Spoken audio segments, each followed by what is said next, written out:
আসসালামু আলাইকুম। আশা করি সকল বালা আছেন। আলহামদুলিল্লাহ আমিও বালা আছি। যারা হাঁসের মাংস খাইতে পছন্দ করেন তারার লাগি এই রেসিপিটা, আর যারা পছন্দ করেন না তারা আমার লাহান রান্ধিয়া খাইবা, অবশ্যই বালা লাগবো। দেশি হাঁসের মাংস হাড় থাকে, বাট বিদেশি হাঁসের মাংস তো হাড় থাকে না, খুব তাড়াতাড়ি সিদ্ধ হয়ে যায়। দেশি হাঁসের স্বাদ একলা খান আর বিদেশি হাঁসের মাংসর স্বাদ আর একলা খান, কারণ এটা ফ্রোজেন থাকে, অত বেশি টেস্ট থাকে না। তোমার রান্দার উপরে মজা, তুমি যত মজা করি রান্তায় পারবা অত বেশি মজা হইব। তুই কেন খাটাকুটি করা শেষ, আমি মাংসগুলা দইয়া একটা জালিত তুলিয়া রাখি দিমু পানি জোরাল লাগে। তো কেন আমি আগে মশলাপাতি কাটিয়ে রাখাইছি, টমেটো, ধনিয়া পাতা, আদা, কাঁচামরিচ, রসুন, পেঁয়াজ আমি একলগে পেস্ট করে লিমো। সাধারণত দেখুন যেন আমরা হাঁসের মাংস সব মশলাপাতি একলগে দিয়া মাখাইয়া বুয়াই দেই, বাট আমি আজকে ডিফারেন্টভাবে রান্ধিমো। তো কেন সামান্য পরিমাণ পানি দিমু, পানি দিয়া সব মশলাগুলা পেস্ট করে লিমো।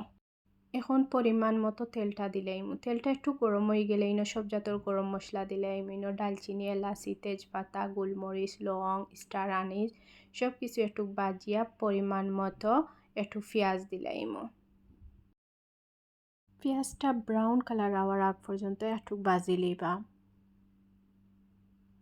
পেঁয়াজটা ব্রাউন কালার হয়ে গেছে, আমি যে আগে পেস্টটা করিয়া রাখলাম ও পেস্টটা দিলাইবা। দিয়া মশলাটারে একটু খসাই লিবা।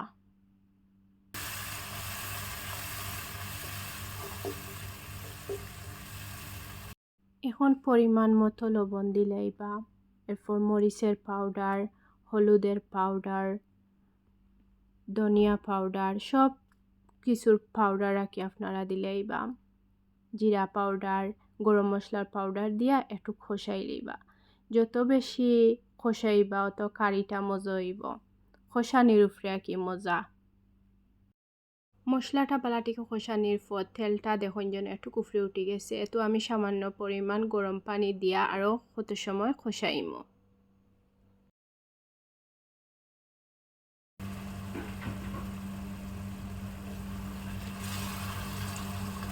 লাস্ট আমি দেশও থাকতে আমার পাপি আসর মাংস রান্ধিছিল, খুব বেশি মজা করে খাইছি, মজাও হয়েছে। তো দেশের আসর মাংস স্বাদ তো অন্য লাখান।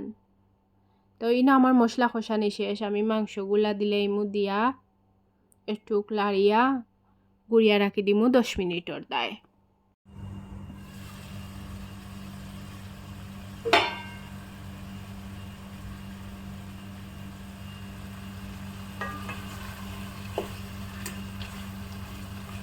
মাংসর পানিয়ে মাংসটা অর্ধেক সিদ্ধ হয়েছে, পুরাপুরি সিদ্ধর দায় আমি গরম পানি দিলাইমু, দিয়া পুরাপুরি সিদ্ধ হয়ে যাব 10 মিনিটর দায় গুড়িয়া রাখি দিমু। তো ইনো কোকোনাট মিল্ক আমি মাংস দিমু, এটা মাংসর স্বাদ অন্য লাহান করিলায়, আপনারা পরিমাণ মতো দিবা। ডিফারেন্ট টেস্ট পাইতে হইলে এই কোকোনাট মিল্কটা দিবা, দিলে অনেক বেশি মজা হয়। এখন আমি আরও 10 মিনিটর দায় রাখি দিমু, পুরাপুরি মাংসটা ওই যাব। কয়েকটা কাঁচামরিচ দিয়া মিলামাইছি। দেখো আমার মাংসর ফাইনাল লুক, কালারটা অনেক সুন্দর হয়েছে। সকলে ট্রাই করবা, যারা আঁশ খাইতে বালা পাইন তারা অবশ্যই ট্রাই করবা, আর যারা আঁশ খাইতে বালা পাইন না আমার লাখান ট্রাই করবা, অবশ্যই বালা লাগবো। সকল বালা থাকা, সুস্থ থাকা। আসসালামু আলাইকুম।